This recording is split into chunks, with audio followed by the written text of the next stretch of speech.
Moi, je me voyais comme un mec depuis toujours, mais je me rendais pas compte que les autres me voyaient pas comme ça. En fait, je me sentais tellement mal dans mon corps tout d'un coup parce que des inconnus disaient madame ou qui me genraient au féminin. C'était des fois très très violent comme ça où j'avais juste envie d'être en boule et juste de pleurer en attendant que ça passe, quoi.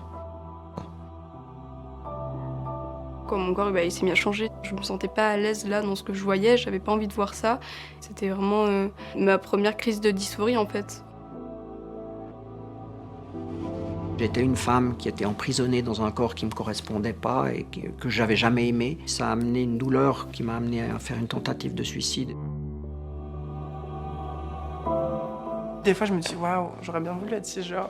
Enfin, j'aurais bien voulu naître direct, bon, bonne case, c'est tout bon, c'est tout carré. Enfin, ça facilite quand même beaucoup plus la vie, quoi. La transition a fait que du coup, je me réincarne peu à peu. La personne que j'imaginais dans ma tête, que je voyais quand j'étais petite, elle est là, en fait.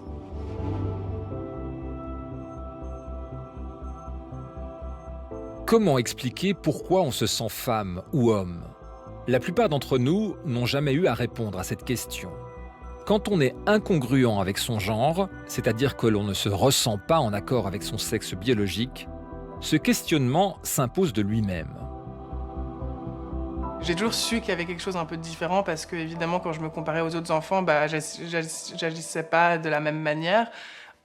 Mais je pense que vraiment, le moment où j'ai eu un déclic, c'est quand je me suis rendu compte que tout ce que je visualisais dans ma tête, parce que, par exemple, moi, je me suis toujours visualisée en tant que fille. Enfin, pour moi, j'étais une petite fille sans vraiment le comprendre, mais genre, comment je me projetais dans le futur, enfin... Je voulais être une petite grand-mère. Enfin, depuis que je suis toute petite, j'ai toujours voulu être une petite grand-mère avec des petits-enfants et genre leur faire des biscuits et tout. Mais je me suis toujours représentée en tant que femme. Mia a 20 ans. Elle est née garçon. Il y a 2 ans, elle commence sa transition vers le genre féminin. Au début, je voulais pas faire de transition, je voulais rien faire parce qu'en fait, je voulais pas faire de la peine aux autres personnes. C'était vraiment le sentiment que j'avais. Je me suis dit, mince, je vais embêter les gens, je vais les rendre tristes, je sais pas... Et après, bon, bah, je pense, moi, je devais avoir 13-14 ans, je me suis dit, mais en fait, tu vas passer à côté de ta vie. Enfin, et puis, c'est pas comme ça que tu vas rendre les gens heureux non plus. Et je me suis juste dit, j'ai des rêves et j'ai envie de les accomplir et je pourrais pas le faire si je suis pas moi-même. À la puberté, le décalage entre son genre biologique et son genre ressenti s'intensifie. La puberté, ça a été quand même quelque chose où j'ai vu des changements qui m'ont vraiment mis mal à l'aise. Genre, j'étais mal à l'aise. Genre, c'est comme si je voulais me frotter d'enlever quelque chose qui était sur moi. Genre, je pouvais pas aller à la piscine, genre, sans eau. Enfin, je pouvais pas me baigner, je pouvais pas... C'est vraiment des marqueurs de masculinité qui sont arrivés sur mon corps. Je voyais que, par exemple, j'ai commencé à prendre un peu de la masse musculaire ou genre, la pilosité, enfin, des choses comme ça. Et c'est hyper effrayant parce que vraiment, c'est... c'est pas joli, j'aime pas. Alors, c'est pas moi. Et c'était vraiment l'affirmation de tout ce que je n'étais pas, en fait. Dans le développement normal de l'enfant, il y a toute une exploration autour du genre, en fait, qui est tout à fait normale dans le développement. Et puis, l'enfant, vers 2-3 ans, commence à être conscient de la différence entre garçon et fille. Et puis, c'est que vers 5-6 ans qu'il va pouvoir, en fait, vraiment se sentir ou s'affirmer dans un genre. Il y a des enfants qui jouent à s'habiller, à tester un peu les deux genres, sans que ça veuille absolument rien dire, disons, à ce stade-là.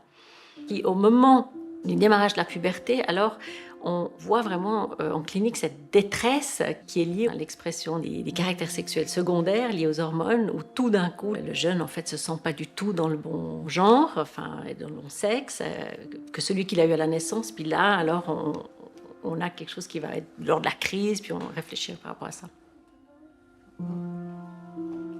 Mia a mis du temps avant de pouvoir en parler à sa famille.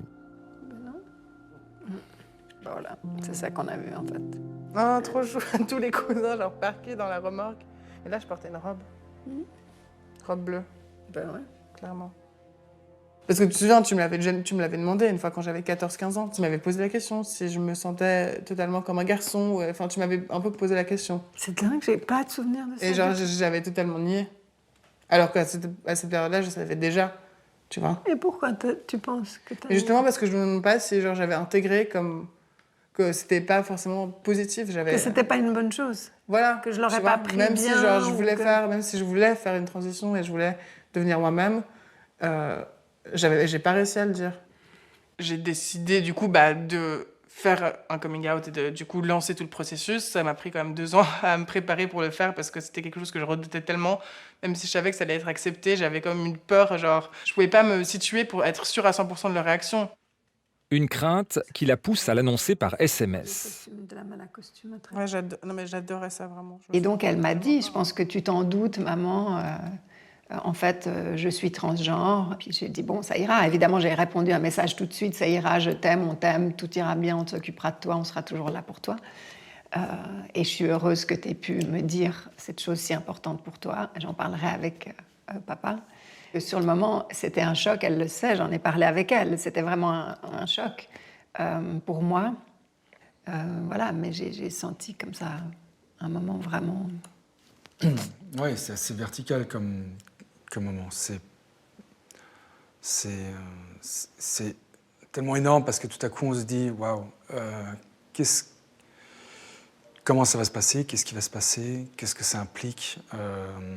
Mais ce qui m'a très vite travaillé, c'est un peu genre comment la personne est ensuite pour elle, qu'est-ce que ça doit être d'être autre dans son corps, quoi. C'est de se rendre compte de ça.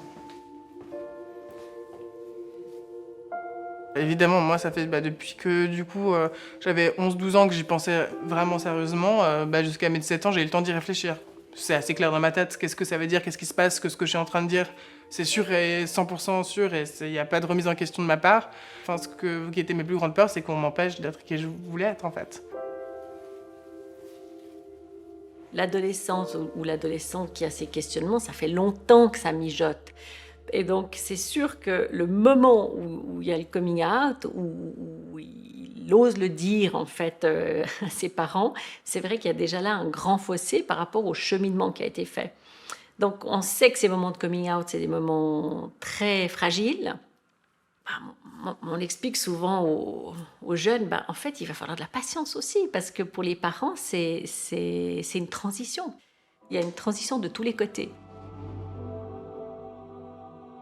Au départ, il y a une douleur d'avoir peur de perdre la personne qui était là avant, en fait. On ne la perd pas, en fait.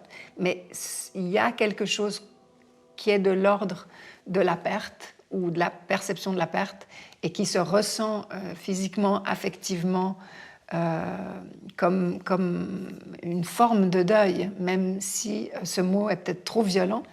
Moi, ce que j'ai surtout vu, c'est quand Mia elle a fait son coming out, il y avait vraiment tout à coup une espèce de... Elle s'est épanouie. Il y a vraiment un changement physique de la personne qui a eu lieu, où elle était beaucoup plus heureuse, beaucoup plus ouverte, beaucoup plus à rigoler, beaucoup plus à chercher le contact avec les autres. Il y avait quelque chose... Elle a changé.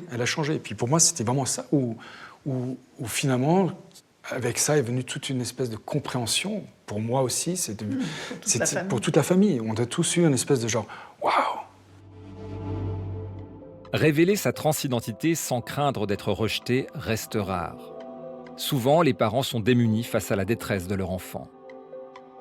Les tentatives de suicide, elles sont 5 à 10 fois plus élevées que dans la population générale des adolescents. Puis on sait que ces chiffres-là s'améliorent quand même grandement quand les jeunes peuvent être soutenus, accompagnés, et en particulier aussi au niveau familial. C'est toujours une pesée d'intérêt en médecine, les risques, les bénéfices. Quand on voit la détresse psychique, on se dit qu'il faut pouvoir soutenir et puis prendre un certain degré de risque. Mais ce qui est sûr, c'est que si un jeune se suicide et meurt, eh bien, en fait, on n'aura rien gagné. La souffrance qui découle de ne pas se sentir dans le bon corps a un nom, la dysphorie de genre. Une souffrance que chaque personne transgenre vit différemment, souvent liée au regard des autres. Liam a 16 ans. Depuis 2 ans, il sait mettre des mots sur son mal-être. C'est comme si on était dans un corps et tout le monde nous voyait comme quelque chose qu'on n'est pas, quoi. C'est comme si vraiment, là, j'étais dans un déguisement, une mascotte H24, mais que j'étais bloquée dedans et que les gens me voyaient comme ça et je peux rien y faire en fait. Comme un peu une sorte de prison quoi, à l'intérieur de moi. Liam n'a pas encore entrepris de traitement médical pour masculiniser son apparence.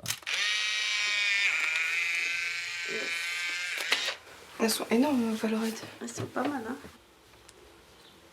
Bah, ça fait un peu mal, quoi. Parce que j'aime pas forcément ce que je fais ressortir aux gens, quoi. C'est pas celui que t'es. Si, parce que je me suis trouvée, mais c'est juste pas à quoi je voudrais ressembler, c'est tout.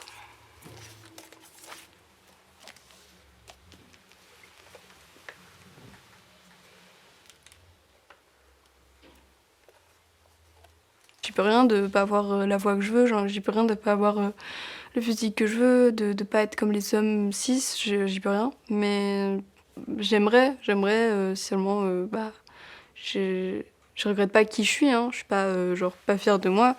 Mais c'est juste que des fois c'est un peu compliqué. Et puis on sait pas en fait contre qui s'énerver. Du coup on s'énerve contre nous-mêmes, je pense. De mon cas en tout cas.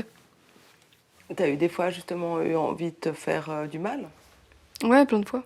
Oui, beaucoup de fois où bah, c'est arrivé et puis je sais pas, on a l'impression que bah, les gens ils comprennent pas notre douleur, sûrement qu'ils sont pas dans notre cas et ils comprendront jamais et du coup bah voilà quand on s'en prend à nous-mêmes, qui est pas la solution non plus.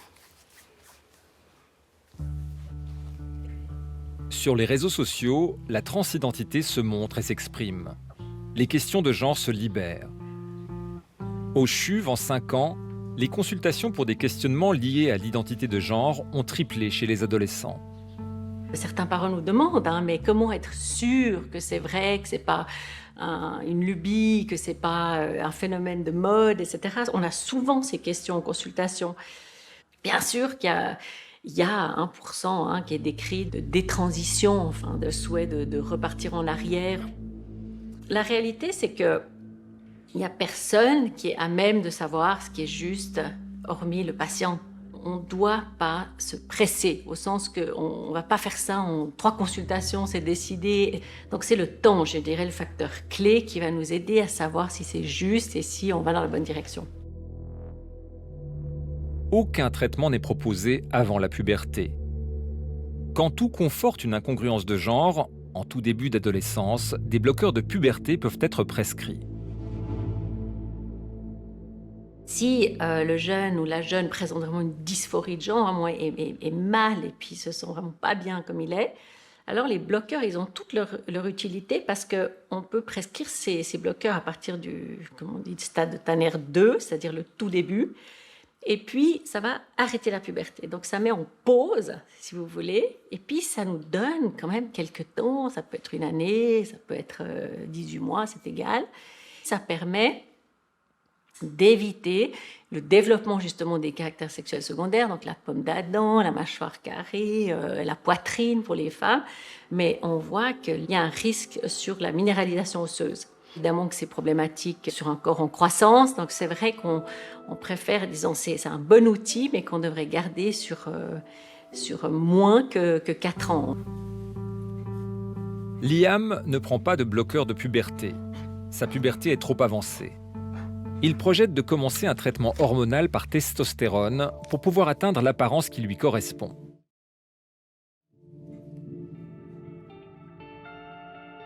Bah rien que je pense physiquement, la voix, l'apparence physique, ça va pas mal m'aider aussi d'enlever un peu socialement ce malaise quoi, que j'ai en permanence et me sentir bien dans mon corps et dans ma personne. C'est un long processus quoi, parce que il faut entre l'hôpital, un psychiatre, parce qu'on est obligé d'avoir l'accord d'un psychiatre pour le certificat de dysphorie de genre, mais ça avance. Ça paraît très long, mais ouais, ça avance et bah, j'ai hâte, quoi. Pour accéder aux traitements médicaux, les personnes transgenres doivent être diagnostiquées et ainsi obtenir un certificat de dysphorie de genre. Les seuls pour l'instant à pouvoir le délivrer sont les psychiatres. Mais comment vérifier que quelqu'un est transgenre ? On ne peut pas objectiver avec les moyens de la médecine somatique la dysphorie de genre. Et pourtant, la personne souffre énormément. Et cette souffrance, c'est une souffrance d'ordre psychique. Le rôle du psychiatre est plutôt d'accompagner, d'évaluer, de confirmer un diagnostic que la personne a déjà pensé et imaginé pour elle-même. On n'est pas là pour dire oui ou non, mais plutôt comprendre finalement la construction identitaire et le sens que la demande de soins a à ce moment-là. Un certificat de dysphorie de genre indispensable auprès des assurances maladie. Le certificat de dysphorie ouvre l'accès aux soins et surtout au remboursement des soins dont les personnes trans ont besoin pour pouvoir se sentir le plus en concordance avec leur genre éprouvé. Que ce soit des traitements hormonaux, chirurgicaux, mais aussi d'autres types de traitements dermatologiques, par exemple, ou chirurgie de féminisation faciale ou de la voix. Le passage obligé par la psychiatrie n'est pas toujours bien accepté par les personnes trans. Léon, jeune homme trans de 23 ans, milite pour un accès aux soins simplifié. Moi, j'adore voir un psy. Et je le fais parce que j'ai envie de le faire. Mais en fait, c'est pas vrai, je le fais parce que je dois le faire. Et c'est ça qui me dérange, c'est que pour moi, la pathologisation de la transidentité est une grosse erreur. En fait, on est perçu comme des personnes qui n'ont pas la capacité de prendre leurs propres décisions. Mais si on veut faire cette transition, on va la faire, qu'il y ait des barrières ou pas. Et ces barrières-là, elles font que dégrader notre santé mentale, en fait. Si vous regardez le taux de suicide des personnes trans, qui est 2 sur 3 personnes qui font une tentative de suicide, pour moi, il est dû à ces obstacles-là. Il est dû à la perception de la société, il est dû à la société, il n'est pas dû au fait qu'on soit trans. Et c'est ça qui doit changer, c'est pas nous. Aujourd'hui, la dysphorie de genre est encore classifiée comme maladie mentale. Mais plus pour longtemps. En 2022, entrera en vigueur une nouvelle classification. Or, pour que les assurances continuent à rembourser, la question du diagnostic, donc de la validation par un médecin, reste un point sensible. Dans la nouvelle classification de l'OMS, la congruence de genre, ça a été enlevé des pathologies psychiatriques, mais on ne dit pas où ça a été mis. Et ça a été mis dans les problèmes de la santé sexuelle.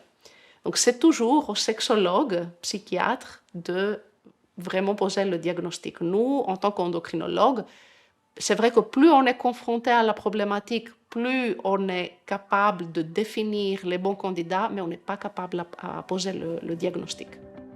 Sa façon de militer, c'est de partager sa transition sur les réseaux sociaux. Léon y raconte aussi les étapes de sa prise de testostérone. J'avais pas pensé à l'après, où pour moi c'était c'est bon, j'ai la testo, demain j'ai cette gueule. Et en fait, non, c'était un processus, et ça, c'était, je pense, la période la plus difficile pour moi, ma transition, c'était de me rendre compte qu'en fait, ça a été un processus et que je devais attendre encore 6 mois, 7 mois avant d'avoir des effets satisfaisants, en fait. D'un côté, il y a un truc sain dans le sens où c'est un processus et je me réveille pas le lendemain matin avec cette tête-là, parce que c'est vrai que ça peut être un peu violent de qui suis-je, qui est-ce qui me regarde dans ce miroir. Mais d'un autre côté, moi, j'aurais rêvé de pouvoir prendre une pilule et que le lendemain, j'avais cette tête. Parce que la période d'attente, pour moi, c'était invivable, en fait. Il y avait une amélioration, mais j'étais toujours madame aux yeux des gens. Et en fait, moi, c'était tellement clair que j'étais un monsieur que j'arrivais plus à sortir de chez moi. Les premiers changements apparaissent entre 3 et 6 mois. Et puis, ça prend du temps, 1 année jusqu'à 2 ans pour avoir un effet final. L'hormonothérapie va provoquer des changements physiques du genre féminin ou masculin. Pour féminiser le corps, des œstrogènes, couplés avec des bloqueurs de testostérone, vont entraîner une perte des érections, une augmentation de la taille des seins, une diminution de la pilosité et une répartition féminine des graisses.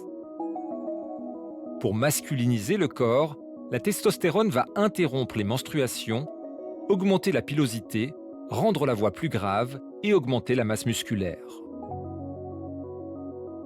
Tant qu'on est sous hormonothérapie, le suivi médical est primordial. On doit faire des bilans biologiques et éviter les risques de surdosage qui pourraient, par exemple, augmenter la tension artérielle ou le cholestérol, et les risques de sous-dosage qui, au long cours, pourraient nuire sur la qualité osseuse. Les études qu'on a à disposition montrent qu'il n'y a pas vraiment d'augmentation, notamment du risque cardiovasculaire. pas d'augmentation du risque de cancer, pour autant qu'il s'agit d'un traitement qui est bien conduit et puis avec un suivi. Ces traitements à vie pourraient aussi compromettre la fertilité. Chez la femme trans, avant de débuter un traitement par estrogène et par bloqueur, on va proposer une préservation, une cryopréservation du sperme.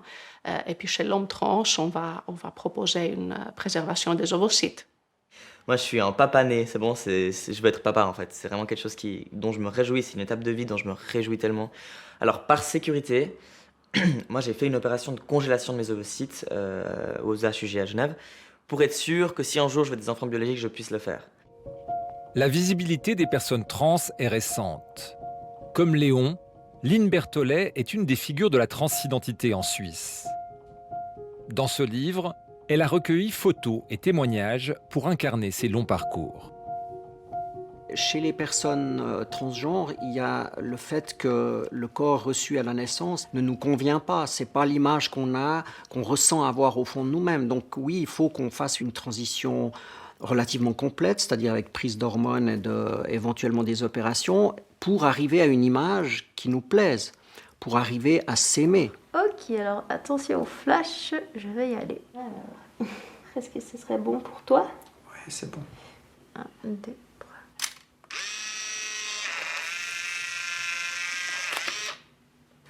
Ça va plus vite que dans la vraie vie. Hein. Je trouve que c'est vraiment la métaphore de l'apparition de Lynn. Alors pas d'une feuille blanche, mais presque quand même. Hein. J'adore cette idée. Ouais. Et là, je me vois tel que je me ressens. Petite, Lynn Berthollet ne se sent pas dans le bon genre. Ce n'est qu'à 35 ans qu'elle entend parler de la transidentité. Je me rendais compte que j'avais un problème, mais à l'époque, la question du genre ne se posait pas. Et au début, j'étais allé consulter une psychiatre qui m'avait dit « Mais si vous n'êtes pas homosexuel, vous n'êtes pas transsexuel hein, », le mot qu'on utilisait à l'époque. Et je l'ai cru comme ça, quoi. J'ai cru que c'était juste un fantasme, puis que j'allais m'en débarrasser. Puis encore pendant 20 ans, j'ai essayé de me débarrasser de ce fantasme, dont la honte, la souffrance. Et c'est que bien plus tard, hein, en 2014, que finalement, je suis retourné voir quelqu'un de compétent et que là, quand on m'a dit « Vous avez une dysphorie de genre », alors, ma premier réflexe a été, vous allez me guérir, quoi. Donc, je vais rester homme, puis vous allez m'enlever ce truc qui me fait tellement sentir différent. Et puis, le psychiatre m'a dit, mais on ne guérit pas de qui l'on est. Même si la médecine aujourd'hui répond mieux à la problématique de la transidentité, la prise en charge médicale reste, selon Lynn, très insuffisante.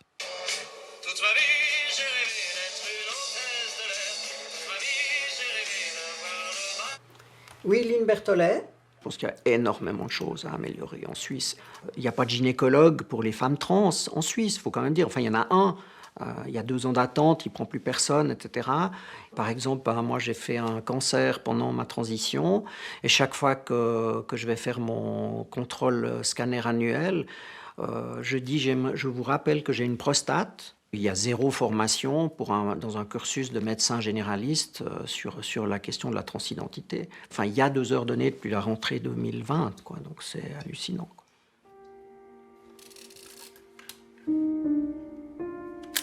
Aujourd'hui, elle a terminé sa transition complète, hormonale et chirurgicale. Au début, j'avais vraiment l'impression que j'avais perdu 50 ans de ma vie, et maintenant c'est un peu moins ça. Mais par contre, il me reste ce manque de ne pas pouvoir ouvrir un livre de photos puis de me dire « Ah ben ça c'était Lynn à 20 ans, ou c'était Lynn à 25 ans ». Tout ça, ça me manque, ouais. Ça me manque vraiment. C'est pour ça que par exemple, je suis très heureuse qu'aujourd'hui, quand je vois les jeunes qui ont 17, 18, 20 ans, qui obtiennent le corps dans lequel ils ou elles se sentent bien, je me dis, ils ou elles ont la vie devant eux, c'est quand même magnifique. Il y a eu un flash, Non, c'est bien, oui, joli. Là, je sens que ça s'harmonise. Et ça me fait plaisir.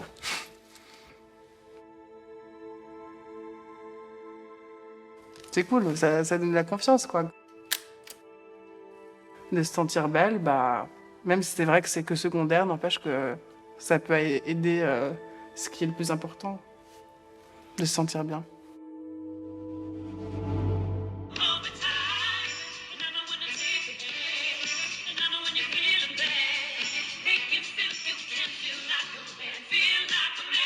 Je crois que c'est vraiment ma torsoplastie qui a changé la donne quand même. Le fait que j'ai un torse plat, c'était une grosse opération. Parce qu'en fait, mon torse, c'est un peu mon arme, quoi. Donc dès que je suis pas très certain de mon physique, je mets un Marcel ou... Ouais, je mets un Marcel. Ou je l'ai une chemise un peu ouverte comme ça. Et puis c'est bon.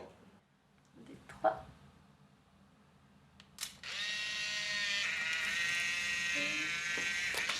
Alors, je te donne déjà celle-ci. Je suis content. Surtout un peu étonné. On voit ma barbe en fait. Le début de barbe, mais quand même une barbe. Et du coup, c'est trop agréable de voir ça. Là, ça fait 2 mois que ça va vraiment bien au niveau de mon corps. Je commence vraiment à l'accepter, je commence vraiment à l'aimer en fait. Et ça m'est jamais arrivé. Et maintenant que je vois que je peux vivre de choses que toutes les personnes cisgenres peuvent vivre, c'est assez fou. C'est vraiment assez fou. Enfin, je commence à apprécier ma vie, c'est un peu... J'ai l'impression que ma vie, elle débute un peu.